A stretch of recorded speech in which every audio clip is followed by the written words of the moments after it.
And just a quick note before we begin. This podcast is for informational and educational purposes only. I'm not a licensed professional, just a parent who's experienced unimaginable loss. This isn't meant to replace help from a therapist, doctor, or other mental health professional. If you're struggling, please reach out to someone qualified. You're not alone.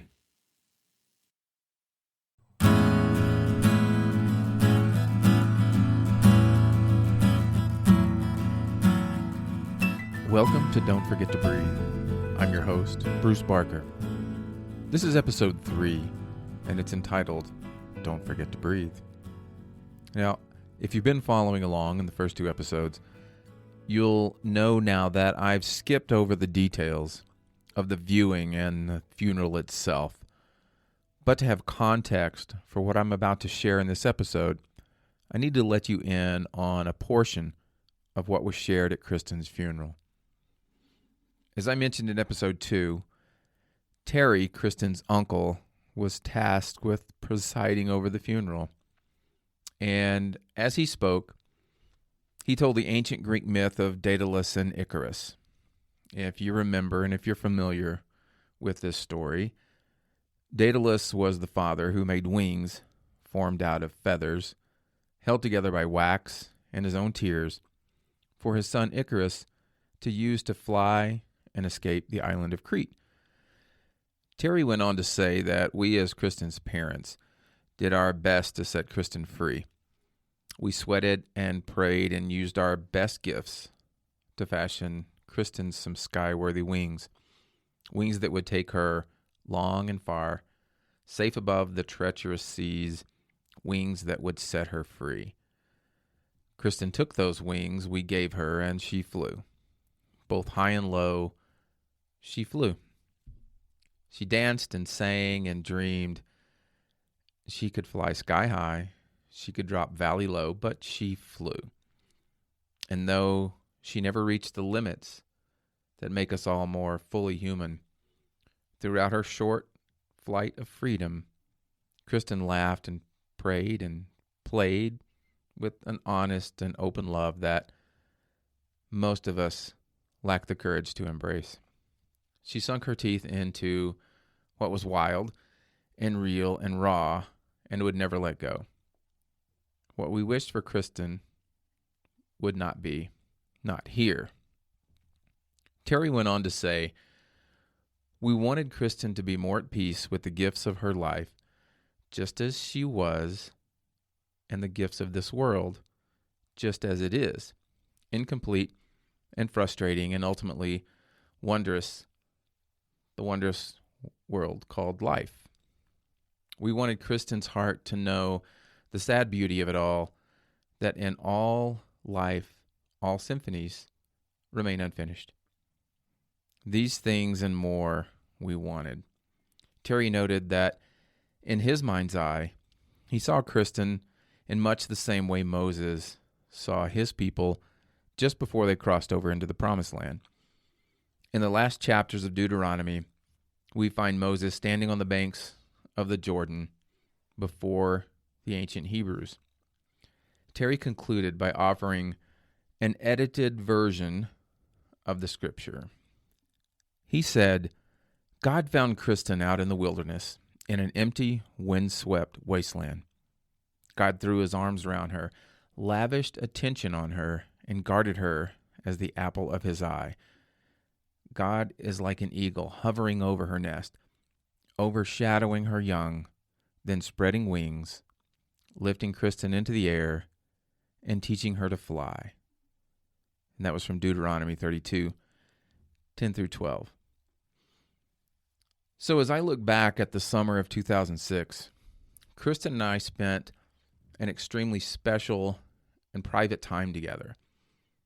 And I have the quote-unquote comfort now knowing in my heart that God had given us that special time to clear many questions that had been between us, that had been there for years. We discussed so many things that had bothered her in the past, answered all her questions that she was now ready to ask. Kristen got the clarity she sought. She was becoming more focused, even more thoughtful than she already was. Yeah, Kristen had some issues in her past to deal with. But she was finding her answers. Her comforts. When Kristen went back to Louisiana, we were at peace with each other. The demons of the divorce that haunted her for so many years were brought to light, and they were confronted, then left behind. She could see the light, the hope, the life that just lay ahead. Problem was, neither of us knew it would all end in a matter of days. So the funeral's over, and it's time to go back to Denver and time to get out of Louisiana. I'd planned to leave in plenty of time to go to the cemetery alone. I needed to talk to Kristen before I caught my flight. There was just something I needed to know. So I said my goodbyes and borrowed my friend's vehicle and drove out to the place I just dreaded to go. But I felt compelled that I had to visit. I have to admit that driving that 2-lane highway was basically done on autopilot, passing cars and knowing that the occupants had no idea of the events that had unfolded during the last week. How could they? Why would they? And they were just blurry objects streaming past, going to work, to appointments, to their daily lives. But my life had changed forever. But they would have no idea of that. And why should they? Making the turn down the church drive was difficult. Approaching closer to the back of the property, where the cemetery was, I felt the heaviness in my chest return. I saw the small dirt patch for parking and rolled the car to a stop without looking up. I turned off the engine, and that was my cue to take a look. I raised my eyes and saw the small gate. And then looking past, I saw again that tall oak tree towering over and shading the final resting place of my daughter's retired body. A body that gave up far before Kristen had finished needing it. A body that, for whatever reason, had cheated her of a long life. I saw the mound of dirt and flowers and wreaths surrounding it.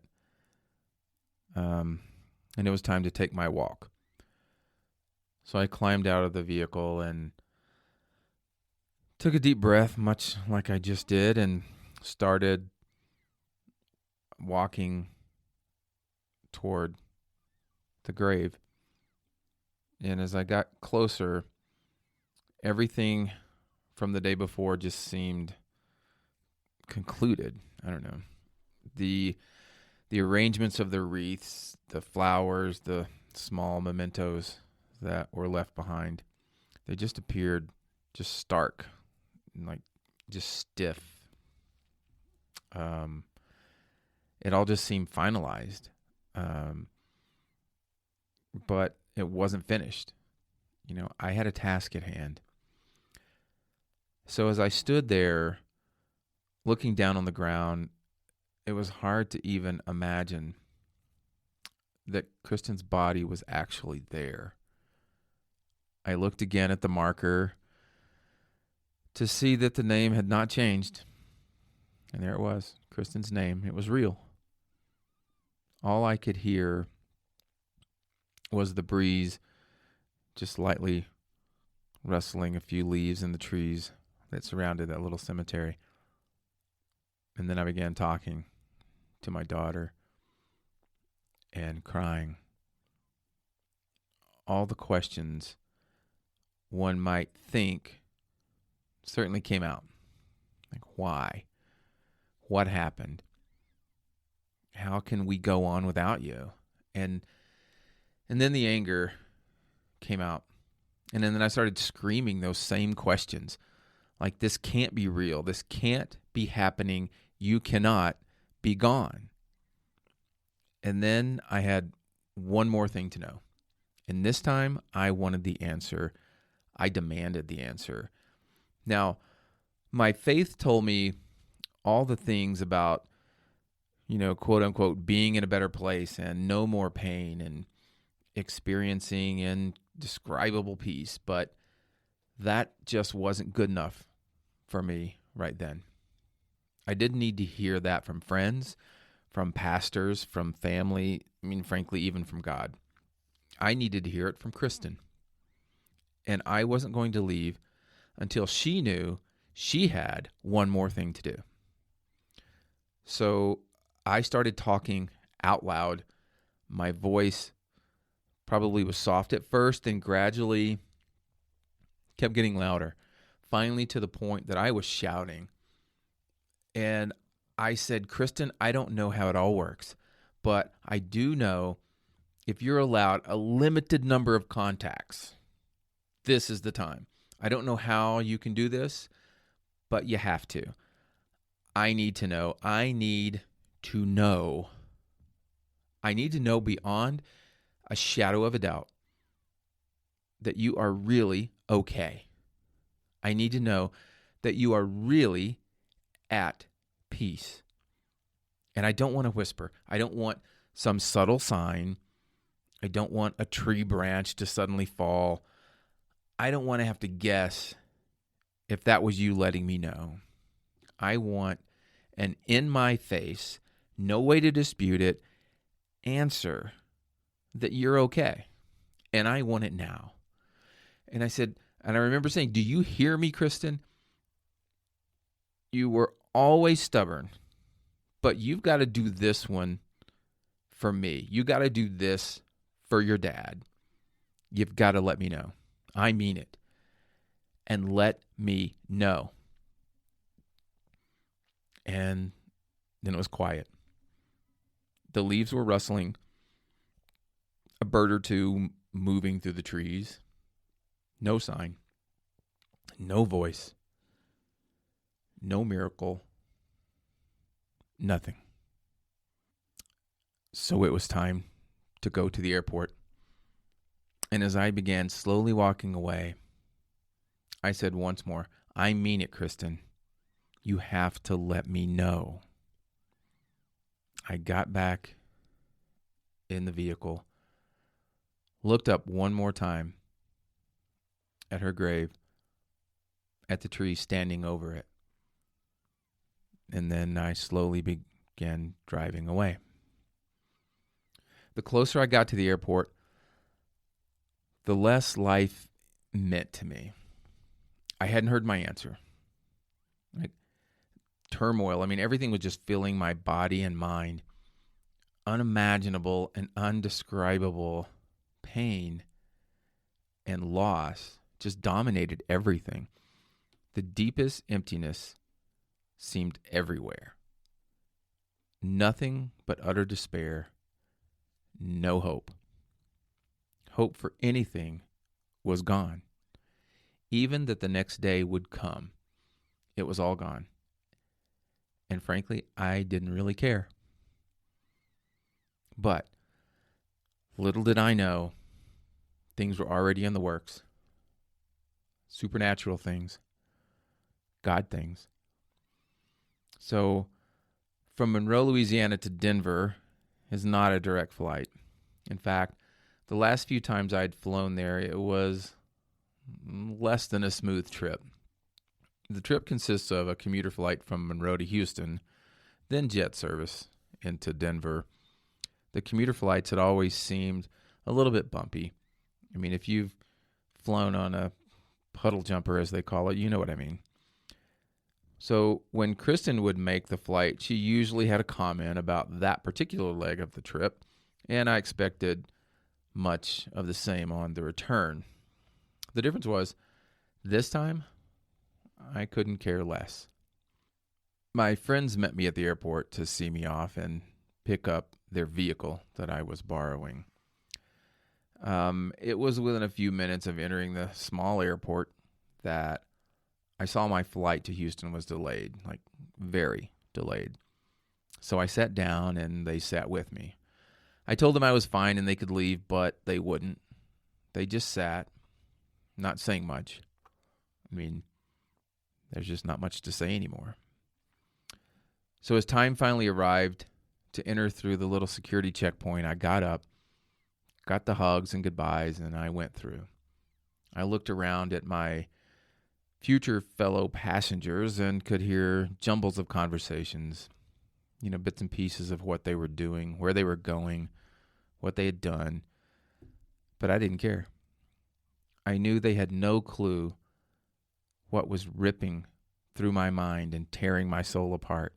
I didn't blame them for their lives as usual, but I was still angry and I was hurting. I could hear a complaint or two about things that had gone wrong in their day or something someone said that hurt their feelings.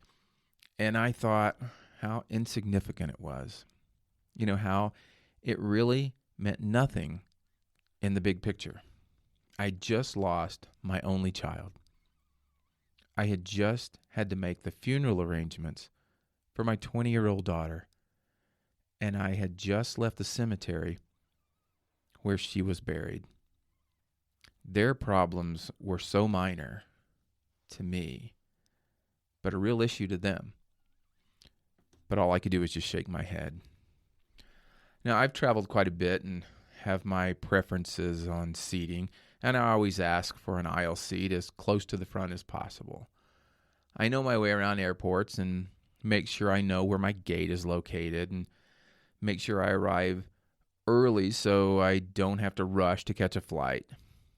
And if I'm making a transfer, I check the time, plan how to get to the connecting flight as soon as possible so I don't miss it because I hadn't thought ahead. But this trip was not like any other I had taken. There was nothing typical about this return flight. I wasn't doing my normal planning. But what I didn't know was there was planning going on. So when we finally boarded the plane, I was in the last row in the middle seat of the narrow little plane. Next to me was a man, talkative man, a big frame guy who was cramped in the little seats on the last aisle. And here I was with my legs extended straight into the aisle ahead of me. And I didn't care. A single row of seats to my left and a double row of seats to my right. And I in the last row.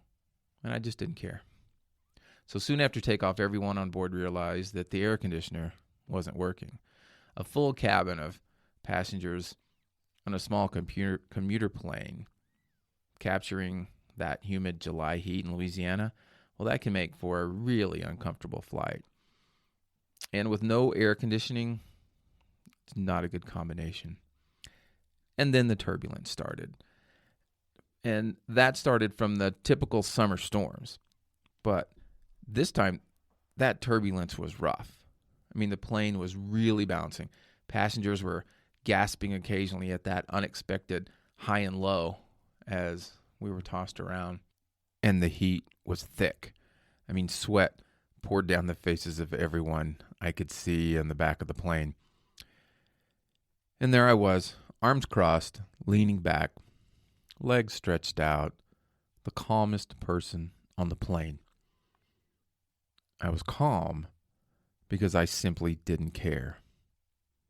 At that moment, the plane could have taken a nosedive, and I knew I would only smile. I knew that because if this were the time for death to come to me, I was ready. Because I was ready to see my daughter again.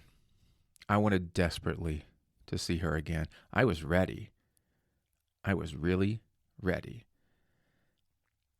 But someone else had a different plan for me. So the landing was less than stellar, and we taxied slowly to our deplaning spot on the tarmac. And I looked at my watch, and I knew that there was no way I was going to make the connection. having a shuttle bus ride, and then a very long walk to take. So I was in no rush. Again, I just didn't care. I ambled onto the shuttle after we deplaned and leaned against the glass.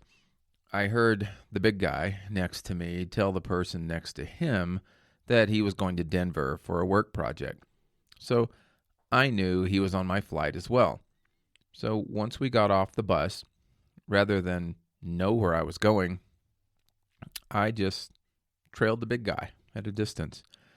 And he hurried down the concourse and through all the different travelers. And then I saw him make a quick dash toward a ticket counter, and I knew I was close. I glanced at my watch again and saw it was well after the departure time. So I continued to just amble my way there. As I got closer, I saw that he was actually handing his boarding pass to a gate agent and thought, well, I guess I'll make it after all. But again, I still didn't really care. I walked up to the gate agent, boarding pass in hand, and she said, "You must be Mr. Barker. You're the last one on board." So I went down the jetway and on to the plane. It was obvious that most on board were excited to leave, but my attitude was a bit more callous. I was still in a fog. I was still in shock. I was still angry. I was still being ripped apart inside my very soul. I was certainly not looking forward to getting back to life. I mean, for what? I still had no sign, no message, no clear answer that Kristen was okay, at real peace, that she was still there somewhere. So with this hard, callous shell securely around my body, I walked my way down the aisle looking for my seat. I could see the seated passengers watching me move down the aisle, I'm sure anxious to go. I also knew they had no idea what I had just done over the last 72 hours. I'm sure some were wondering why I was the last to board. Is he the reason that the plane is departing late? Well, little did they know, or even that I knew at the time. But yes, I believe I was the reason that the plane was late departing, because I was meant to be on that flight, but not just me. So as I saw my row and that my seat was next to the window, I had to slide past the seated passengers there, and the person in the aisle seat got up, as most do. But the girl sitting in the middle seat remained there, of course. So I could see out of the corner of my eye that she was watching me. And I glanced at her in that moment, and she just seemed to have the face of an angel.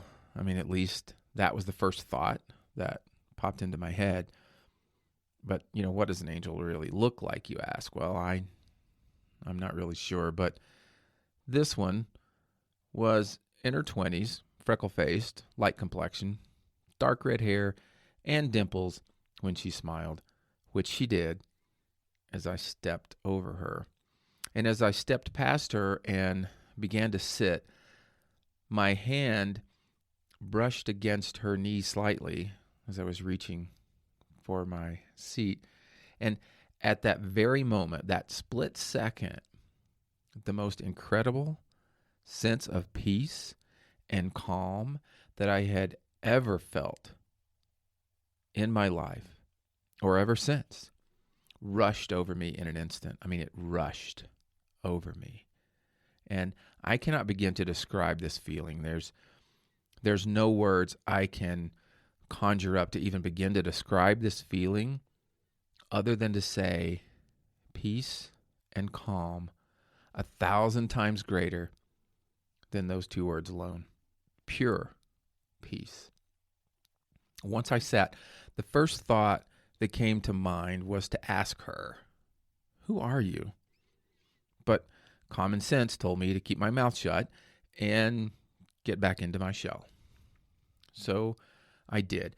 I just sat there and started staring out the window, wishing the world away and trying to keep from crying uncontrollably, as I had many times over the last few days. I kept looking at my backpack on the floor and wanting to take the pictures of Kristen out that I'd brought with me and some that I got while I was there. But I found it hard to do, not knowing how I would react in this very public setting. But she was my world, and we were alone in that world on this flight. At least that's how I felt. I noticed the girl to my left occasionally looking over at me, and I would, in my mind, stealthily wipe away a small rolling tear. I went ahead and pulled out the packet of pictures from my bag, and I turned my body away from everyone and started going through the pictures one at a time, with tears beginning to escape my eyes a little more frequently now. And after a few moments, there it was again, that feeling of pure peace and calm. And it came when she placed her hand on my shoulder and asked, "Are you okay?" And I couldn't answer. I could only shake my head, no. And without saying a word, she reached out and took my hand and held it with both of hers. The silence went on for a few minutes. All the while, I was trying to gather myself enough to talk. I could see through the corner of my eye that she was just looking at me and smiling, but more of a concerned, caring type smile. There was compassion all over her face. And when I could talk, the first words I uttered were, "Who are you?" And I had an overwhelming feeling to know. I knew there was something very different going on, something I could not describe. And she didn't really answer other than just smiled, turned her head to one side, and shrugged her shoulders slightly. But I guess that was her answer. Strange, I guess. She then looked down at the pictures in my hand and asked, "Who is she?" I told her she was my daughter, and then I told her I was on my way home to Denver from her funeral. And then, one hand holding mine, she put the other hand on my shoulder and began to comfort me and tell me that she was so sorry. More tears and time slipped by. Then she asked, "What's her name?" I told her it was Kristen. And she said, "Well, my name is Christine." She looked down again at the pictures in my hand and said, "Oh, look, she has dimples just like me." She also said that while her name was Christine, her friends called her Chris. And Kristen had started having friends call her Chris that last summer. So then she asked me to tell her more.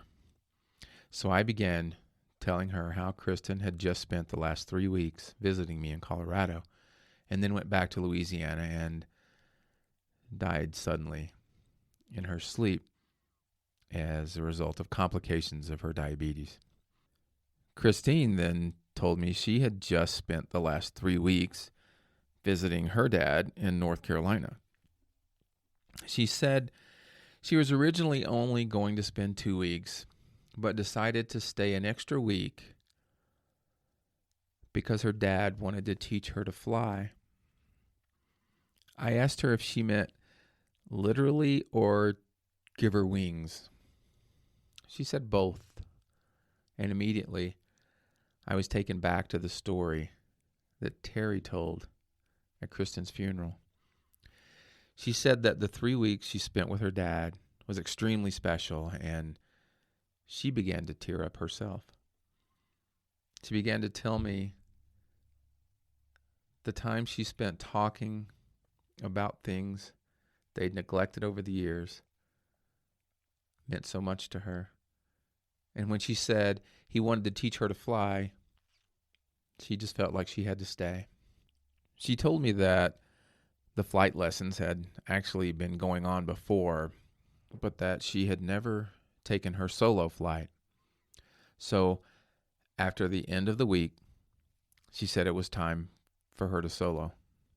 She said that her dad told her that he was very nervous when she got in the plane, knowing she would be on her own up there and he wouldn't be able to do anything.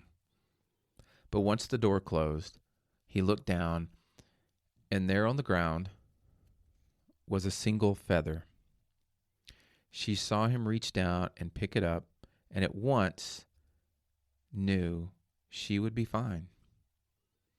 It was time for her to fly. Christine then reached down in her bag and pulled out her little flight book. She opened it up and said, "See, here it is. My dad taught me to fly. And here's the feather he picked up." I couldn't help but ask her again, "Who are you?" And with that same smile, head turned to one side and shoulders shrugged slightly, she said, "I'm just Christine." I said, "No, there's more to it than that." And she asked what I meant. So I began telling her about my previous flight and how I shouldn't have even been on this one because I was so late.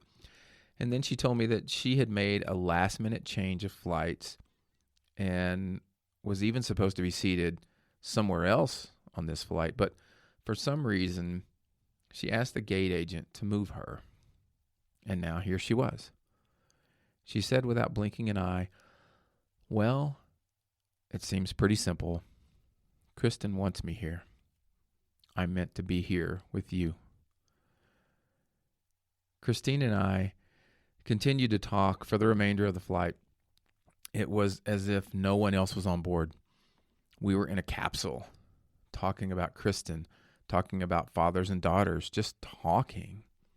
She told me that she was a teacher in Colorado Springs. She said she was married and how understanding her husband was with the extra week away. Each time she would hold my hand, I felt such peace. I knew that this was no coincidence. I knew this was arranged. I knew I was getting my answer. Once we landed in Denver, we walked together toward the escalators leading down to the shuttle, to the main terminal. She would just look at me and smile, sort of checking on me to make sure I was okay. Once we stepped on the down escalator, I looked down and I saw a little girl from behind, who from behind looked just like Kristen. Same height, hair, everything. And then as she made the turn to take the second escalator down, the little girl reached up and caught her hair with her thumb and pulled it back over her ear, exactly like Kristen always did. But as this little girl pulled her hair back, she looked straight up at me, directly in my eyes. No hesitation, no looking around, just straight up and into my eyes. We looked at each other for several seconds. Then she smiled and turned away. I can only describe it as a moment. I don't know how else to describe it. Christine and I, we located our carousel for the baggage and stood back away from the crowd. I told her that I knew there was no way my bags had made the connection in Houston. But we just stood there, watching bags go by. She called her husband, who was almost at passenger pickup. We continued to watch bags, and she saw a big pink bag and commented how she really liked it and wanted a set of luggage just like that. And I told her that I bought Kristen a set of pink luggage just like that the year before because she just had to have it. And then she said, "Well, we just have good taste. As the passengers started to thin out quite a bit, I knew her husband must be there by now, and I said to her, it's probably time. And she said, probably so. But she just stood there with me, watching bags on the carousel. And I asked if she had seen hers, and she said, oh yeah, it's there. It was a large black piece of luggage that I had seen go by at least a dozen times or more. She went and pulled her bag from the carousel and came back to me. I gave her one of my business cards and wrote my cell number on it and told her if she ever needed anything, don't hesitate to call. She looked at me, told me she would, and said she probably should go, that her husband was probably wondering where she was. I reached out my hand to shake hers, and then she said, oh no, Kristen wants a hug. You know that. And we hugged there by the baggage carousel. And she was right. Kristen always wanted my hugs. Both arms, she would say. After our hug, I knew I had my answer. I knew Kristen had answered my question. I knew she made sure there was no doubt in my mind that she was still here, but that she was okay, that she was at peace, that she was calm. Kristen was behind this meeting. Yes, God made it happen. And I'm not sure what God and Kristen worked out, but they did something. And as Christine walked away, she stopped and turned to me, smiled, and said, don't forget to breathe. She turned, walked away, and I've never heard from her since.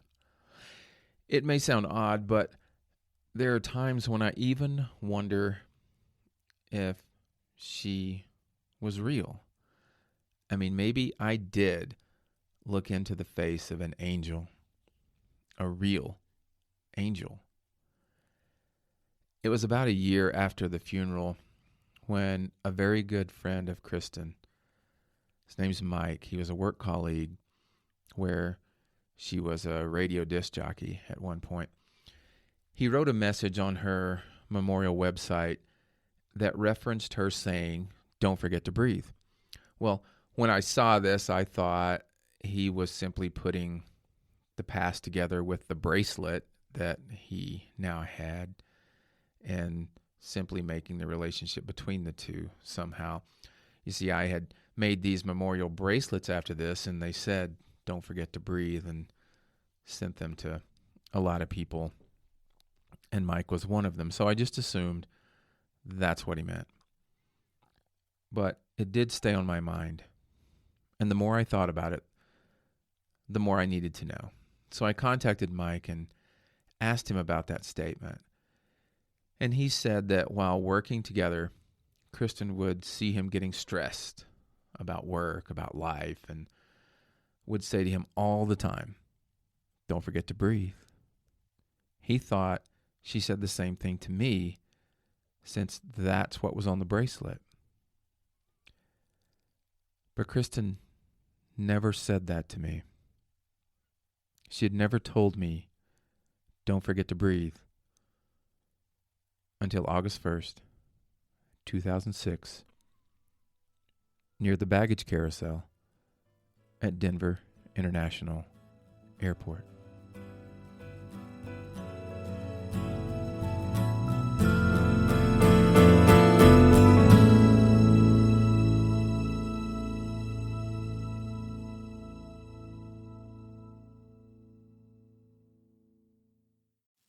One more thing.